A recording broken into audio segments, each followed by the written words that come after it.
નમસ્કાર, આપ જોઈ રહ્યા છો જીએસટીવી. હું છું કૃષ્ણા. સમાચારોની શરૂઆત કરીએ તો સમગ્ર ગુજરાતમાં ભારે મેઘ ખાંગા થયા છે. રાજ્યમાં 24 કલાકમાં 178 તાલુકાઓમાં મેઘ મહેર થઈ છે, જ્યારે બનાસકાંઠાના લાખણીમાં સૌથી વધુ 11 ઇંચ વરસાદ વરસ્યો છે. ઉત્તર ગુજરાતમાં પણ મેઘરાજાએ પોતાનું રૌદ્ર સ્વરૂપ બતાવ્યું. બનાસકાંઠાના દાંતીવાડામાં પણ 4 ઇંચ વરસાદ વરસ્યો છે. હવે ઉત્તર ગુજરાતનો વારો છે. ઉત્તર ગુજરાતને ગમરોડી રહ્યા છે મેઘરાજા, ત્યારે વાવ અને સુઈ ગામમાં 3 ઇંચ વરસાદ વરસ્યો છે. સૌથી વધુ લાખણીમાં વરસાદ વરસ્યો છે, જેના કારણે સમગ્ર જગ્યાએ પાણી થઈ ગયું છે. તો મહેસાણા પંથકમાં મેઘાની મહેર જોવા મળી. મહેસાણા પંથકમાં પણ વરસાદ વરસી રહ્યો છે. મહેસાણા બેચરાજીમાં 24 કલાકમાં 4 ઇંચ વરસાદ વરસ્યો છે. મહેસાણા શહેર હોય કે બેચરાજી, જ્યાં 4 ઇંચ વરસાદ વરસ્યો છે, ત્યારે લાખણી તાલુકામાં સૌથી વધુ 11 ઇંચ વરસાદ વરસ્યો છે. આબ ફાટ્યા જેવી સ્થિતિ લાખણીમાં જોવા મળી રહી છે. તો બનાસકાંઠાના દાંતીવાડામાં પણ 4 ઇંચ વરસાદ વરસ્યો છે. બનાસકાંઠામાં ભારે વરસાદ વરસી રહ્યો છે. વાવ અને સુઈ ગામમાં 3 ઇંચ વરસાદ વરસ્યો છે. તો સમગ્ર સૌરાષ્ટ્રને ગમરોડ્યું. ત્યારબાદ હવે ઉત્તર ગુજરાતનો વારો છે, અને ઉત્તર ગુજરાતમાં પણ મેઘરાજાએ મહેર વરસાવી છે. મહેસાણા પંથકમાં પણ મેઘરાજા વરસ્યા છે. તે પછી મહેસાણા શહેર હોય બેચરાજીમાં 24 કલાકમાં 4 ઇંચ વરસાદ નોંધાયો છે. દક્ષિણ ગુજરાતમાં નવસારીના ચીખલીમાં સરેરાશ 4 ઇંચ વરસાદ વરસ્યો. તો અરવલ્લીના મોડાસામાં 3 ઇંચ વરસાદ પડ્યો છે. સમગ્ર ગુજરાતમાં ઠેર ઠેર જળબંબાકારની સ્થિતિ નિર્માણ પામી છે. ડાંગના વઘઈમાં 24 કલાકમાં 2.5 ઇંચ વરસાદ વરસ્યો છે. તો નવસારીમાં વાસંદામાં પણ 2.5 ઇંચ વરસાદ નોંધાયો છે. જે નીચાણવાળા વિસ્તારો છે ત્યાં પાણી ભરાયા છે. લાખણી તાલુકામાં સૌથી વધુ 11 ઇંચ વરસાદ વરસ્યો છે. સમગ્ર ગુજરાતમાં ઠેર ઠેર વરસાદ વરસ્યો છે, જેના કારણે જળબંબાકારની સ્થિતિ નિર્માણ પામી છે.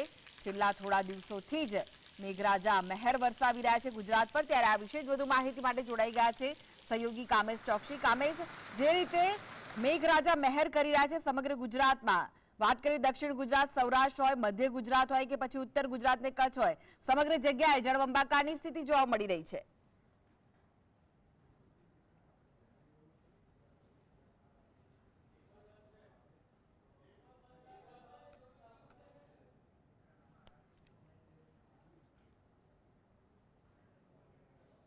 તો આખા ગુજરાતમાં જ મેઘરાજાની મહેર વરસી રહી છે.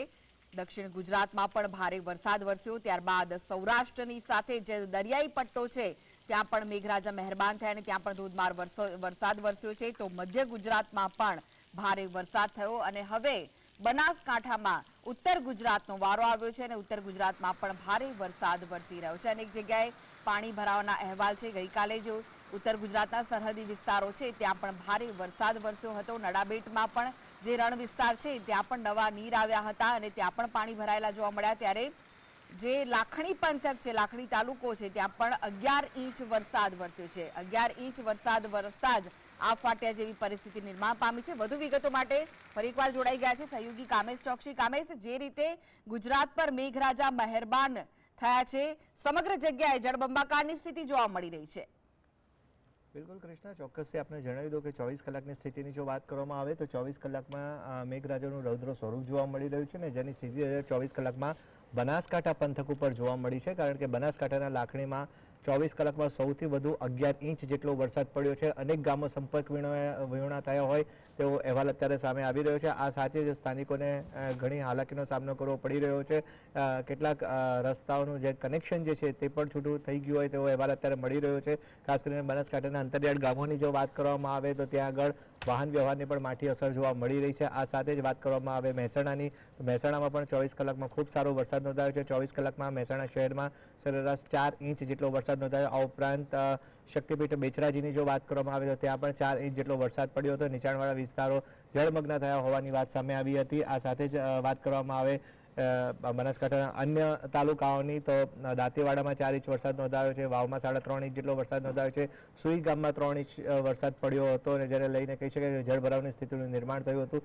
દક્ષિણ ગુજરાતની જો વાત કરીએ તો ખાસ કરીને ચીખલીમાં, નવસારીના ચીખલી તાલુકામાં 24 કલાકમાં 4 ઇંચ જેટલો વરસાદ નોંધાયો છે. વાંસદાની વાત કરવામાં આવે વાંસદામાં 2.5 ઇંચ જેટલો વરસાદ પડ્યો છે. ઓલપાડની વાત કરવામાં આવે તો ઓલપાડમાં 2 ઇંચ જેટલો વરસાદ પડ્યો હતો. એટલે કહી શકાય કે અત્યારે 24 કલાકની જે સ્થિતિ જે છે તેમાં દક્ષિણ ગુજરાત અને ખાસ કરીને જે મધ્ય ગુજરાતના કેટલાક ભાગોમાં ખૂબ વરસાદ પડ્યો. બનાસકાંઠા પંથકના હાલ અત્યારે બેહાલ હોવાની વાત સામે આવી રહી છે. અને હવે એવી વાત છે કે અત્યારે જે મહેસાણાની જો વાત કરવામાં આવે તો વરસાદ તો વરસી ગયો, પરંતુ વરસાદ બાદ જે તારાજીની વાત જે છે તે સામે આવી રહી છે, કારણ કે ખૂબ પાણી ભરાયા છે. તંત્રની જે નિષ્ક્રિય કામગીરીની પોલ પણ ખુલી ગઈ છે. જે સ્થાનિકો જે છે તે લોકોનો પણ આક્રોશ સામે આવી રહ્યો છે, કારણ કે અનેક વખતે જળભરાવની જે સમસ્યા થતી હોય છે તંત્ર દ્વારા કોઈ તેનું યોગ્ય રીતે નિરાકરણ નથી લાવવામાં આવતું, અને જેને કારણે કરોડો રૂપિયા પ્રી મોન્સૂન કામગીરીના નામે ખર્ચવામાં આવે છે, પરંતુ છેલ્લે સ્થાનિકોને કોઈ જે સુવિધા મળવી જોઈએ એ સુવિધાના નામે કશું જ નથી મળતું અને તેમને અનેકવાર પારાવાર મુશ્કેલીઓનો સામનો કરવો પડી રહ્યો હોય છે. અત્યારની જો વાત કરવામાં આવે તો આજે પણ વાત કરવામાં હતા, આજે પણ ભારેથી અતિભારે વરસાદની આગાહી હવામાન વિભાગ દ્વારા વ્યક્ત કરવામાં આવી છે, અને જેને લઈને વાત કરવામાં આવે તો દક્ષિણ ગુજરાત, મધ્ય ગુજરાતના ભાગોમાં અને દાદરા નગર હવેલીમાં પણ ભારેથી અતિભારે વરસાદ પડે તેવી સંભાવના હવામાન વિભાગ દ્વારા વ્યક્ત કરાઈ છે.